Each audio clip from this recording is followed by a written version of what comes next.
You guys are excited to be out, playing in the snow. Lousy snowball snow. Anybody notice that? It just, right when you try to throw it. Like a snow shotgun. I'm not even sure you can call it that. Like throwing cotton. Just doesn't go anywhere. So, housekeeping, there's a quiz next Wednesday. Test next Wednesday. All right, chapters 9, 10, and 11. Yeah. So just a reminder on that.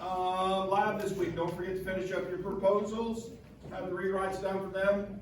I will read them during lab just like I did the last time, but you guys are working on your qualitative analysis. So we're going to do qualitative analysis this week. It's a puzzle, right? You're going to build the key to your puzzle, and then I'm going to give you next week to solve it. Cool? Yeah. So 2-week lab, and then we'll pick up the lab that was done last week. Don't forget to weigh this week, right? And do the math for that one, and it will be due at the beginning of next week. Cool? Or we can come into the beginning of lab. Any other housekeeping things? It snowed today. Some of your professors may not make it in.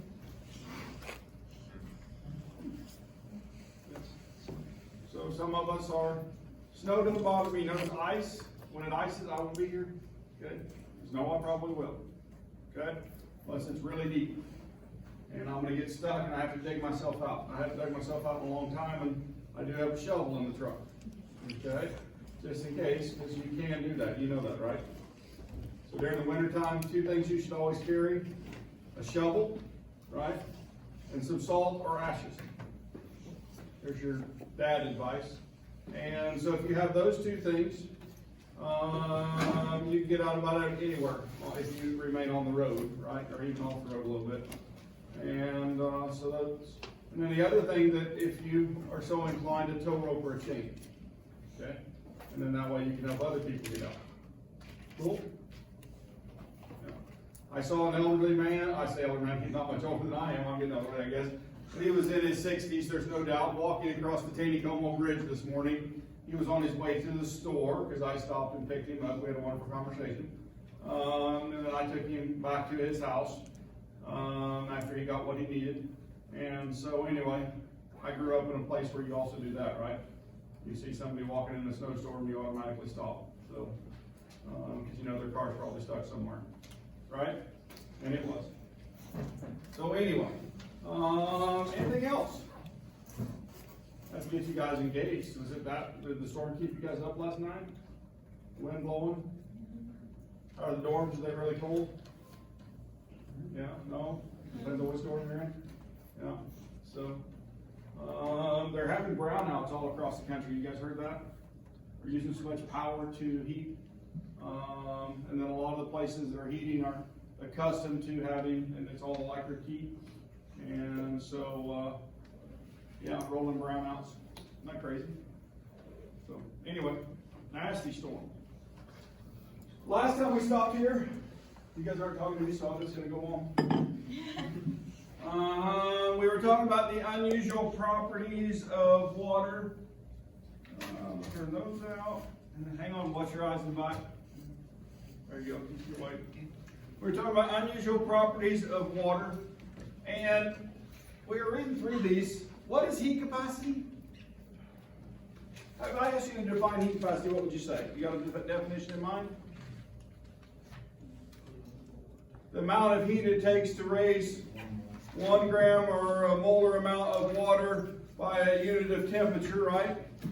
Right, 1 gram of water by 1 degree C. It has a high heat of fusion, right? Which means that it can absorb a lot of energy before it what?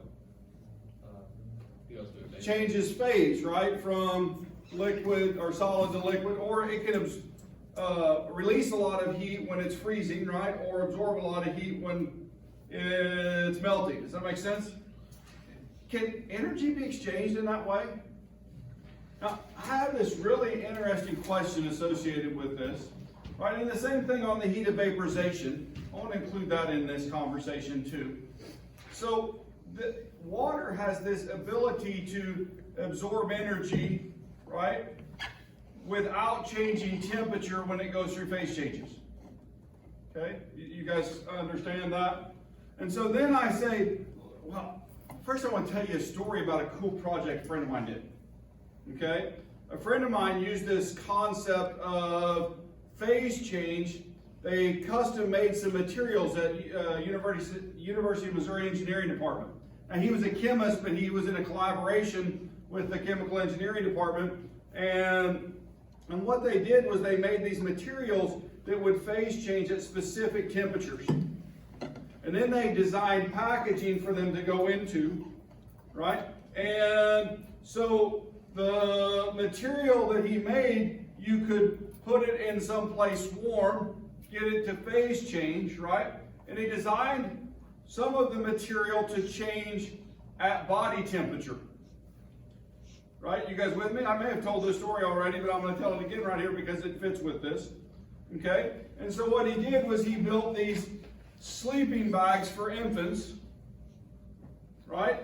That would phase change at body temperature, and so that they could get multiple hours of time to hold the temperature of the infant constant. Does that make sense? And they can use these in places where you don't have incubators with constant temperature. It's kind of a cool concept, isn't it? Right? And so, he was probably most proud of that of anything he had done, and he was building about a $10 billion ethanol plant at that point in time. Right? And he was more proud of that project than he was the other. Does that make sense? He was excited when he was telling me about it. So we were talking about using it to heat and cool buildings. You could put it as a passive material on a wall or in a wall, and then the wall absorbed the sunshine as it was there and then release heat way late into the evening. Okay? So you can store large amounts of energy that way to be released just from the phase change. All right? To keep the room at a constant temperature. That's kind of cool. Now, why am I telling you that story and then talking about water and its special properties? What's on 3/4 of the Earth's surface? Water, right? What moderates the temperature of the Earth such that we can live here? Water does. Yeah. Even now, it would be colder if we had no clouds in the sky. You guys realize that. The 2-degree high that we're supposed to have today would be much, much colder than that without water. Without gases in our atmosphere that hold heat. And we've talked about greenhouse gases, right? But what's one of the major greenhouse gases? Water, right? So it's an interesting concept, isn't it? And so I kind of harp on that. They call these unusual. You notice I added a word there. Is water really unusual? No, it's normal for water, right? Okay, so that's the way I look at it. These are the normal properties of water. Water behaves in this way, and it makes things possible. All right? All right. All that energy being pulled out of that moist air coming out of the Gulf of Mexico is coming right out of Houston. That's where the storm's coming from right now. And it's hitting this cold air and it's wringing all that out. I'm actually surprised we got as much snow as we did, because normally when it's this cold it will wring it out before it gets here, right? You guys with me? So it's been a good snow. All right. Here's one of the things that water does that makes it special, and we talk about this. What is this an example of on the board? What is the dotted line? Hydrogen bonds, right? And hydrogen bonds are a type of, what type of bond? What do we call them? Special type of dipole, right? Yeah.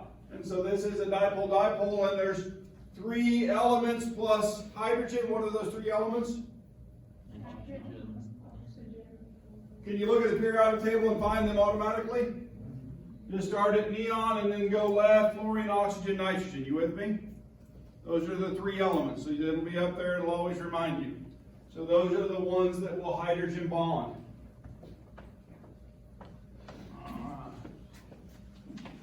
solids. I'm going to talk about a couple types of solids. We're going to go into a lot more detail on one of these. All right? Crystalline versus amorphous solids. All right? Crystalline solids have long-ranging order. Long-ranging order. All right? They're homogeneous throughout. Now, can I have impurities in my crystal? Sure I can. Okay? Well, in fact, it's hard not, in the real world, it's hard not to have impurities. How, in the laboratory, we've practiced this a number of times. What's a practical method to get rid of impurities in my crystal? You guys have done it over and over in laboratory. What do you do? Filtering out excess fluid. You filter, but what have you done before that? You've crystallized it, and then do you redissolve it and crystallize it again? So that's called recrystallization, right? And that's a purification technique. If you haven't figured that out, the reason we do that is because you've got byproducts in your crystals, and they don't fit as well as the actual atoms that belong there. You guys with me? And so when I have a crystal with long-ranging order, and I dissolve that and then reform it, then what happens is those things that don't fit as well get pushed out. Okay? In fact, we'll talk about some techniques, other techniques besides recrystallization in terms of purification a little bit farther down. All right, in this lecture. All right, so homogeneous repeating pattern. It's three-dimensional, and in fact, we're going to talk about crystalline structures and the names of those, all right, or at least some of them. We're going to learn three more closely, but realize that there's many more out in the world, okay? And then amorphous solids, right? Amorphous solids do not have long-ranging order, all right? They're not repeating in terms of pattern. It doesn't mean that they don't make a good solid. They're just different, right? Polymeric solids will have that type of shape. What about glass? Glass, is it amorphous or crystalline? Anybody know? It's amorphous. It does not have long-ranging pattern. But what about quartz? Crystal. It's crystal. So both you can see light through, right? All right, have similarities in that way, but they're actually much different when you start looking at their molecular structure. Okay, so we're going to try to distinguish between those. Amorphous solids lack definite form and have no long-ranging order. Okay, so anyway, I thought these should be in this lecture, and I couldn't find them electronically, so I scanned in this table. Okay, and this is on page 510 of your textbook, 11.5. And what this is structures and properties of various types of solids. Right? I want you guys to know this. Okay, I'm going to ask some test questions specifically from this table. Right? I'm telling you that right now because I think that it's important, because it discusses what an ionic relationship in terms of a solid is, right? And that's a positive and negative ion, no discrete molecule, and those form hard, brittle, high melting point, poor electrical conducting solids. Okay? Now what's interesting is that when I melt an ionic solid, right, then I free those ions up, and the liquid of that material will conduct electricity. It's kind of cool. That's something I think you should know if you're taking a chemistry class. Does that make sense? You guys with me?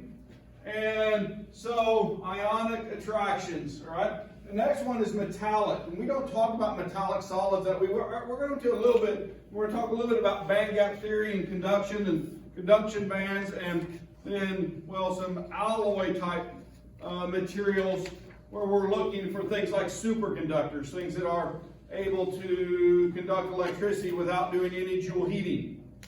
Okay? There's no resistance.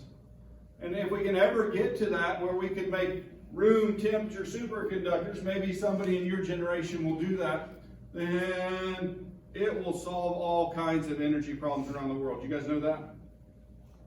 Because most of the energy we use is lost to heat. And if we can get rid of that heat loss, then then we would need much less energy to do things.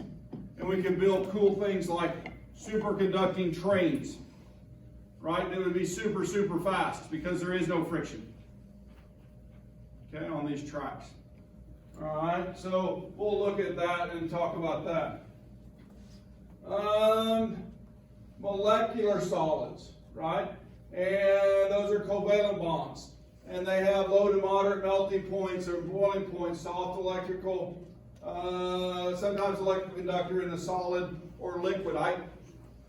What's interesting is carbon can be used both as a conductor or as an insulator, right, depending on its circumstance.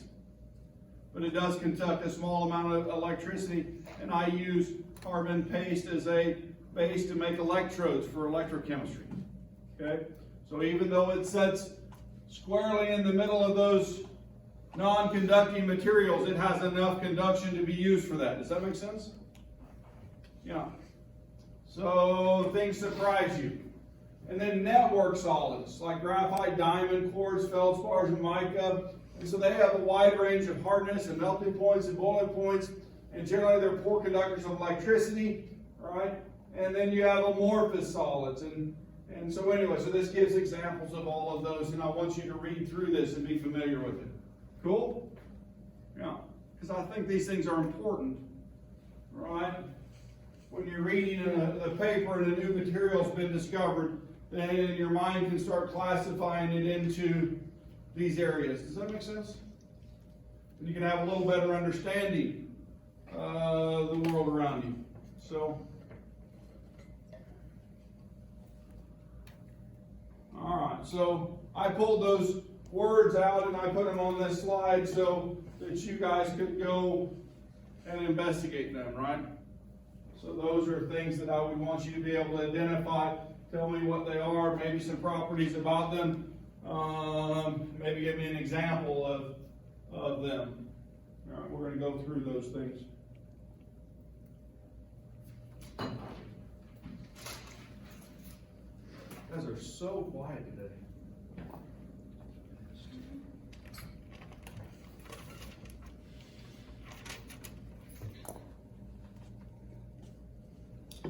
All right. So we're going to talk about crystalline solids for a minute, right? We're going to talk about those as a repeating pattern, right? And so when you have a repeating pattern, the pattern isn't identical for every crystalline structure. And in fact, that's what gives us the wonderful variety of beauty in crystals, right? Crystals are quite popular because they do have beauty in their patterns. And so anyway, it can be repeated by shifting an edge dimension along its axis. All right, so here let's look at some. These are the many shapes of the unit cell. All right, so isometric, hexagonal, tetragonal, trigonal, orthorhombic, monoclinic, triclinic. All right, so a whole bunch of new words there. I'm not going to ask you to know all of those. We're going to focus on one series of those, the isometric, the square ones. Okay? And in fact, when we get to those, then there's three patterns that repeat in different crystals. Okay, you guys with me? So there's three patterns in those, and that's what we're going to focus on. We're going to talk about simple cubic, okay, body-centered cubic, and then face-centered cubic. And so we're going to give you an introduction. We're going to touch the very surface of crystalline structures. You can make a whole career out of this, right? And in fact, there's people who look at crystals and look at crystalline structure for a living. They're called crystallographers. Yeah. And they have instruments that use X-ray, and we'll talk about diffraction patterns, and to look and determine these structures, to be able to see them at the molecular level. So they have eyes that can see in the X-ray part of the spectrum, and they can see these shapes. Repeating patterns. Kind of cool, isn't it? Yeah.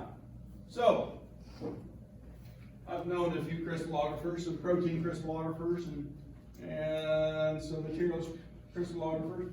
But anyway, so starting with that simple cubic, if I'm looking at that cubic,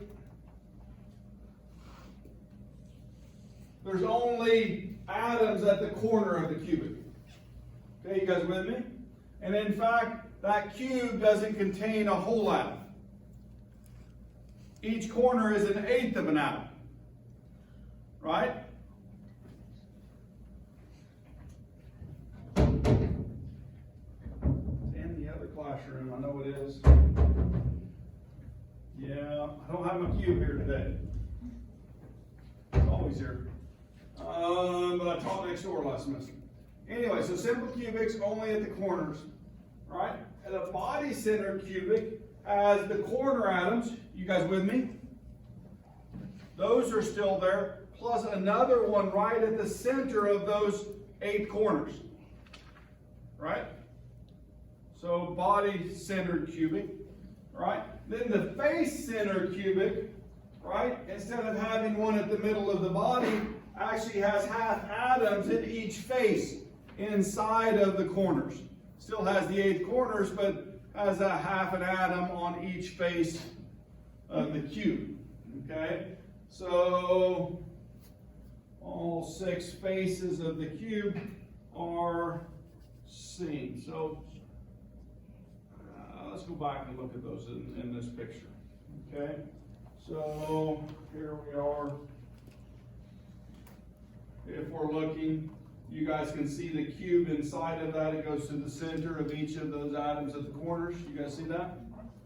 And then the body centered, here's our 8 atoms just like here. So you guys can see the cube on the outside of that, right? And then the one in the center. And then now you can see the half an atom on each face of the cube facing out. And so, well, when we start looking at the number of atoms involved in those, there's some mathematics that go with that if you want to do it that way. Or you can mentally count your cube, however you want to do that. But when you do the atoms at the corner, right, they're an eighth each. Okay? And so how many corners are there? There's 8 corners, and so how many atoms make up the unit cell on a simple cube? 1. You guys catch that? The repeating pattern is 1 atom. If I have a body center cube, right, then I still have the corners, so there's 1 atom there. You guys with me? And then how many are in the middle? 1, right? So how many total atoms in that repeating pattern? 2 atoms. It's as simple as that. Okay? And then the last one, when I have a face count, right? Each one of those is half. How many faces are there? 6 faces. So 6 halves is 3, plus the corners is 1. So a total of how many atoms in that repeating unit? 4. Okay? So what I'm teaching you is when we're looking at crystalline repeating structures, then we look at those from the atom count in the crystal, right? But we also look at the structure, and this is the way we look at that or view it. Okay? All right. So this is the math that we just did. Okay, so 8 times 1/8 is 1 for the primitive cubic. Body-centered cubic, 8 times 1/8 plus 1 is 2. And then face-centered cubic, 8 times 1/8, 6 times 1/2, and we get to 4. Cool? Yeah. Number of atoms per unit cell. So that's how you find those. All right. So I keep having this on there, the 90 degrees. What are we talking about with the 90 degrees? That's the corners, isn't it? Those are all 90-degree corners. And so all the corners are 90. That changes for other crystals, right? You guys realize that that number would change for something that's not a cube. Okay? And so then we can start looking at others in that relationship. All right? So face-centered cube, Some examples are sodium chloride and lithium chloride.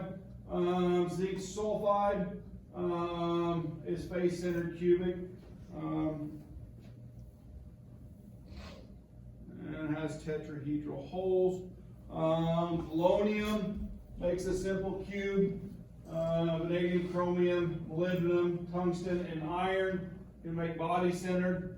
And then face-centered cubes, nickel, copper, silver, aluminum, and lead. And so there's certain elements that have a tendency to form certain crystalline structures.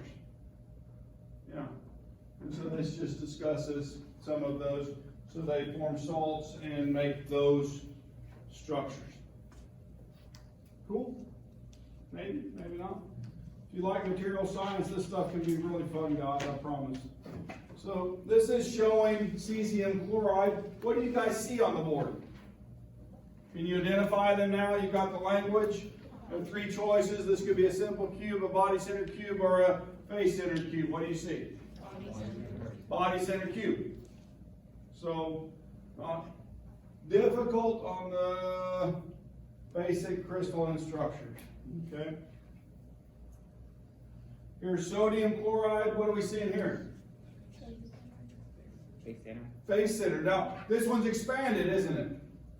It doesn't just have the one face center. It actually is expanded where you see the two elements in that. Here's the corners of the chlorine or the chloride ion. And so we can see that it's a face-centered cube, right? In terms of that relationship. And then we could expand this to be the same thing for the other ion. And so we see that sodium chloride. Now, in real life, when you make sodium chloride crystals, that's what you have. This is a photograph of sodium chloride crystals. Now, how many people thought when they shook the salt shaker, they came out, they were round?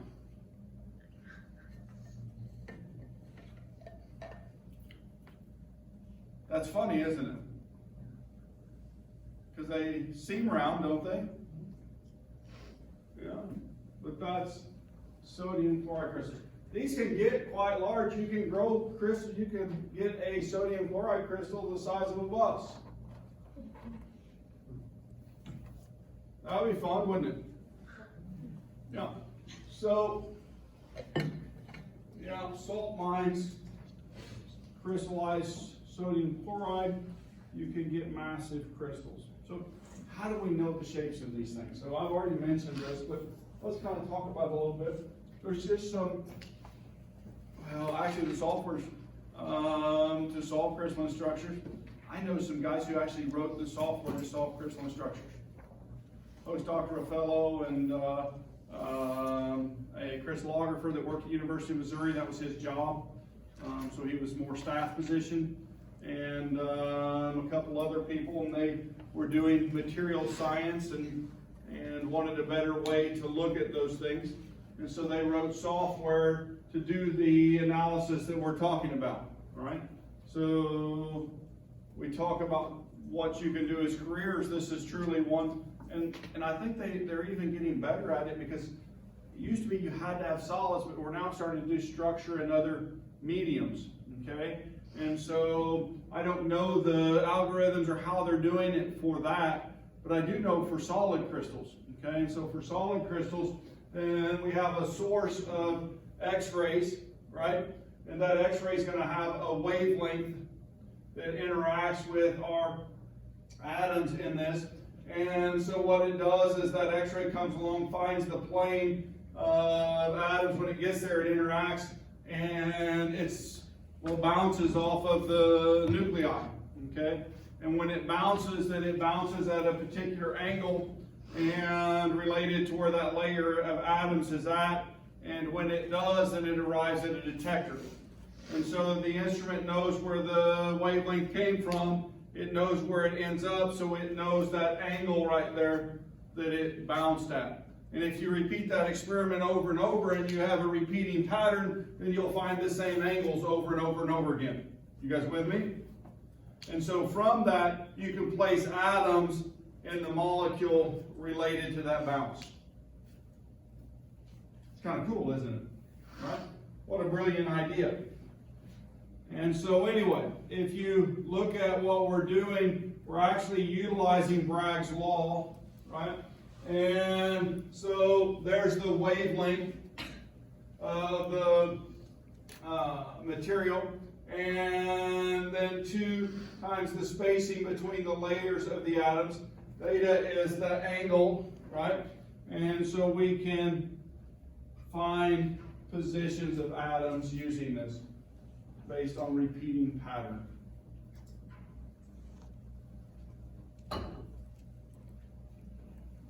N is the order of diffraction. So X-ray diffraction is what we're looking at.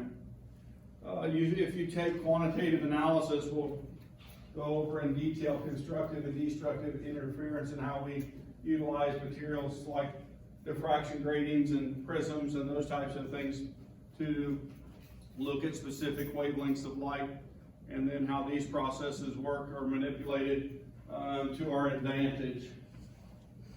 So instrumental analysis is that course. Yes, ma'am. What's the difference between constructive and deconstructive interference? So constructive interference, when I have 2 waves,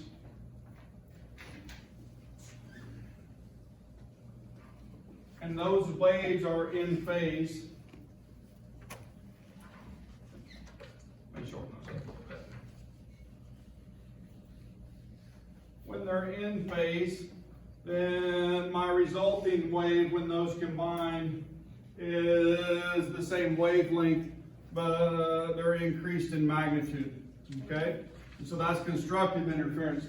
If I take a wave and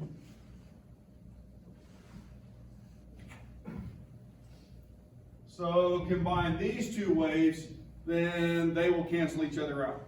Okay. And so when we're doing this and we're bouncing that light off of those, then where we have waves that are in phase, they are enhanced. Where they're not, then they are diminished. And so we use that to find the position of those atoms. Okay, does that make sense? Yeah. We actually talked about that when we were talking about spectral properties, Bohr's theory and quantum mechanics. That was last semester. You weren't in here, were you? So there's some slides.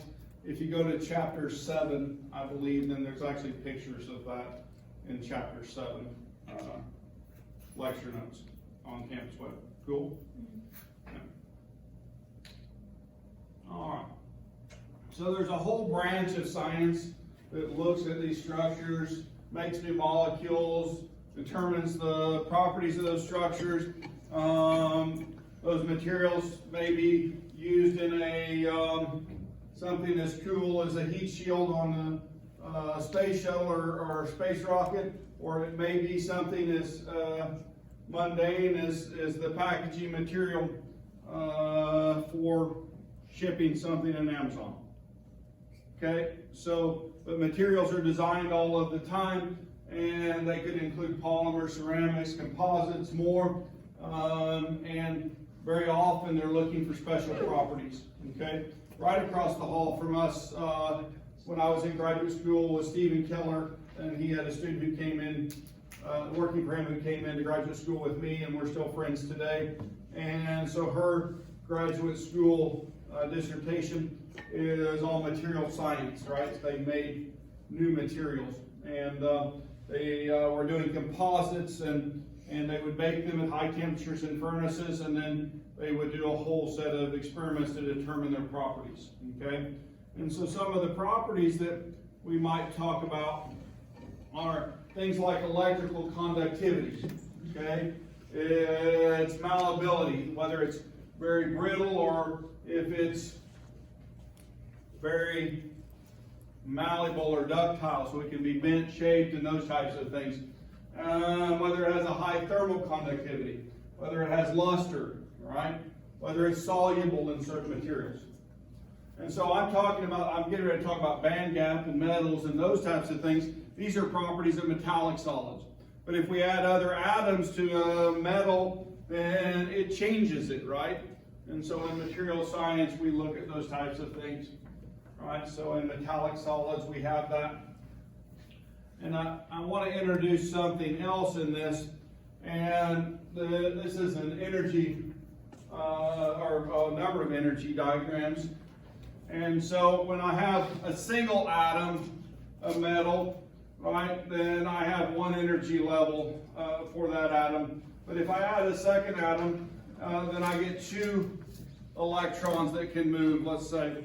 And so then all of a sudden I have two energy levels. If I add three, I have three energy levels.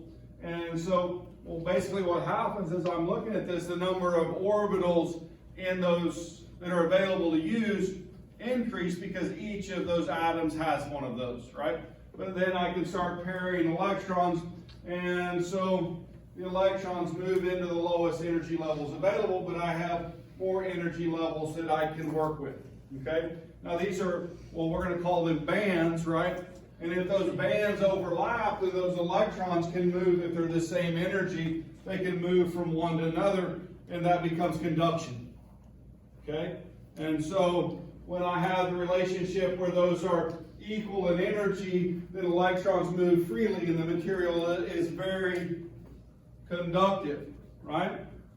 If I make that band gap very wide, and generally we're talking about elements in that part of the periodic table, then those bands I have to get an electron to go across them, I really have to push that electron, okay? A good example of pushing electrons is when you have lightning come along and it shoves electrons through places it's not supposed to go, right? Because there's so many electrons, they have to go somewhere.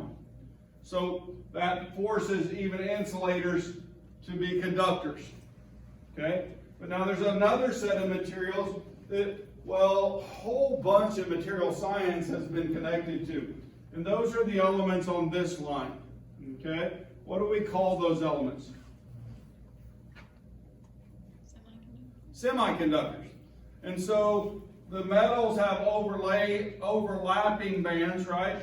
The insulators have very wide band gaps. The semiconductors, they're close, right? So it doesn't take as much energy to push an electron across that, but it takes a little bit. Does that make sense? You guys with me? And so that's well, those are three different cases, and we can manipulate materials made of those to do those three different things, right? And in fact, we take a metallic wire, and we take that metallic wire, and we put an insulator around the outside of it, and then we run electricity to these lights up here, right? So we're manipulating the properties of those materials, right? Now, the semiconductors are kind of cool. We can manipulate those, right, in special ways and build circuits with those and so on that allow us to do things like computer processing and so on. We can have, well, they're kind of like backflow preventers in water, all right, backflow preventers with electricity, and allows it only to go one way, right? And then you have to give it an extra push, right, to get it go across the gap, right? And so there's boundaries that we can build. And that whole bit of science is based on that. Another thing we can do is, well, there are materials that have, right, no resistance to electron push, and those are superconductors, right? And so a phenomenon by certain material that demonstrate no resistance to the flow of electric current below a critical temperature, okay? Now our biggest problem is that critical temperature, right? And, well, the reason I say that, let's look at some common superconductors.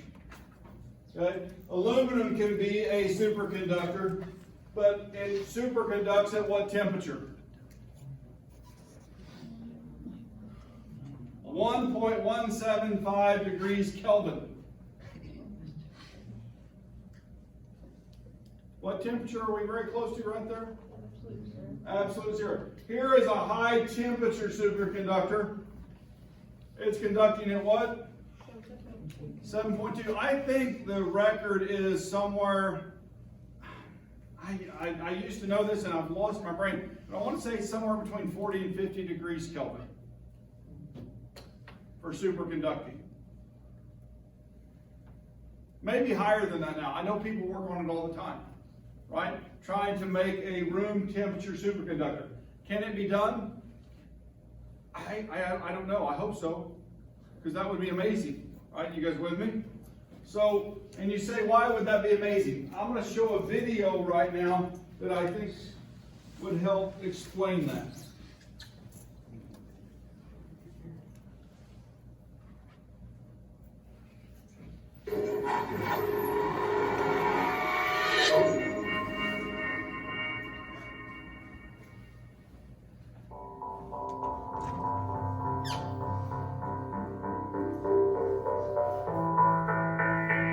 I wanted to show you one of my favourite props from last year's Christmas lectures, which is a Mobius strip steel track covered in maybe 2,000 or 3,000 of these super strong neodymium magnets.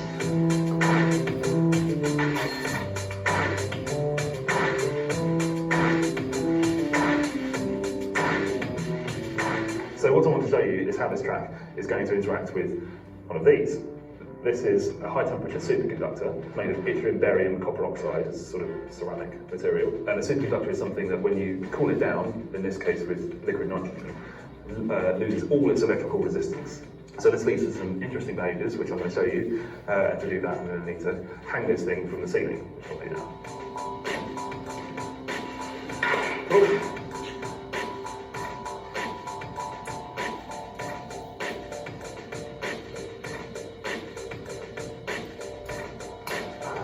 So we have one suspended, super strong, neodymium magnetic Mobius strip track.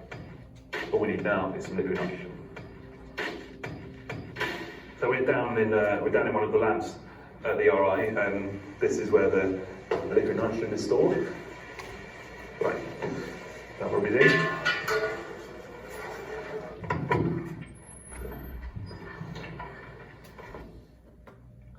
Superconductor is now cooling down, which will take a minute or so. It needs to be cooled down in situ because what I'm trying to get to is to have the superconductor kind of locked into this position. So I need to cool it down in situ above the track. I'm cooling it down past its critical temperature, the temperature at which it will become a superconductor and its electrical resistance will completely disappear, which is about minus 180 degrees. The burger tray is there to maintain a spacing between the superconductor and the track. I mentioned that we're trying to lock it into a specific position, so that is the position that we wanted to take up. Just going to slide this off. This is the best way I found of doing this. If I hold this off quickly enough, you can see that it's actually levitating on the track. You might be able to see a gap underneath it there, it's sliding back and forth, levitating. Oh, and okay, there. So unfortunately, it warmed up quite quickly because obviously the effect only works as long as it's at its superconducting temperature.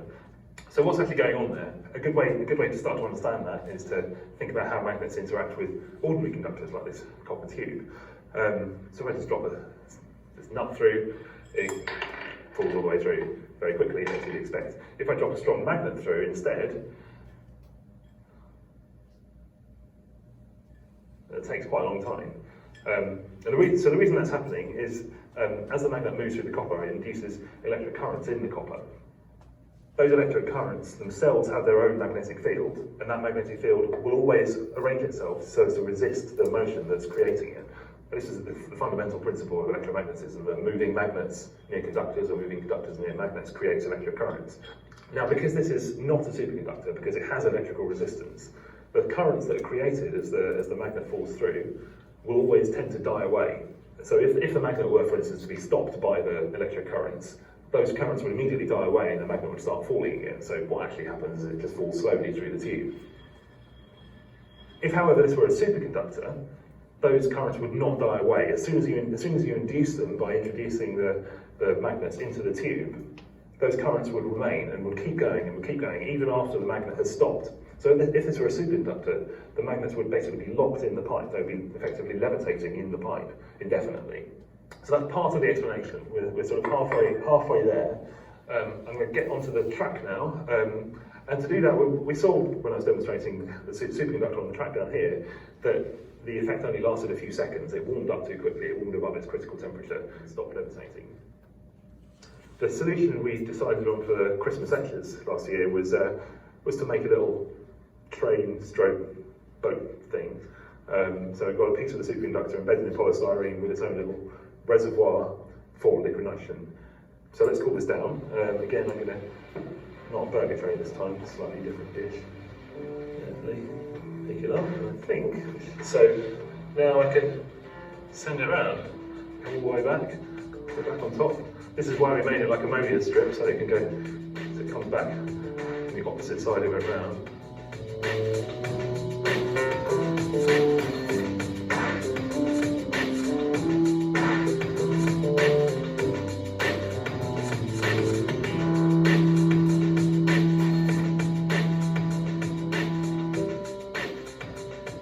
So if I stop it there, so it's kind of locked into position. So it's not just repelling the magnets and hovering. I can sort of pick it up and then stick it underneath as well, and it will hang there.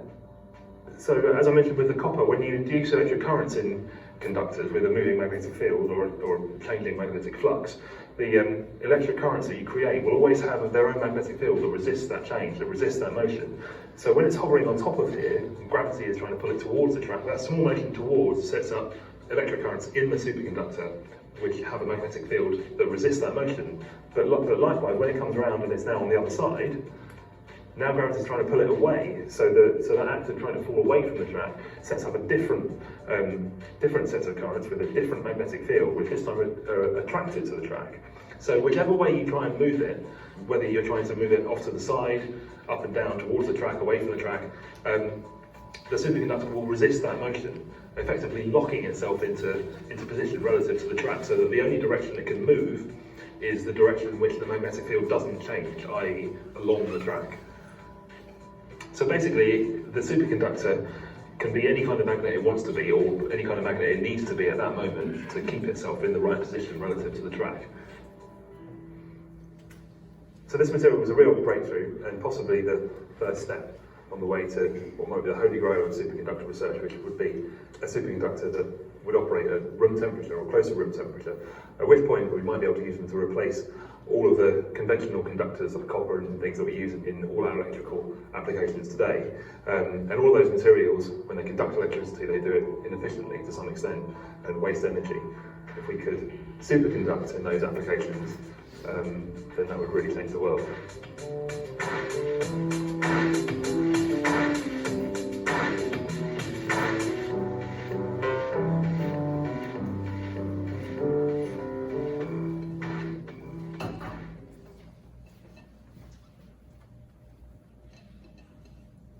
What do you guys think? Those are pretty cool. It's pretty cool, isn't it? What is that channel called? Do what? What's that channel called? The RI thing? Royal Institute or something on that line. You probably just search RI. They do a whole bunch of those types of educational videos of demonstrations, physics and stuff. Yeah, kind of amazing to me.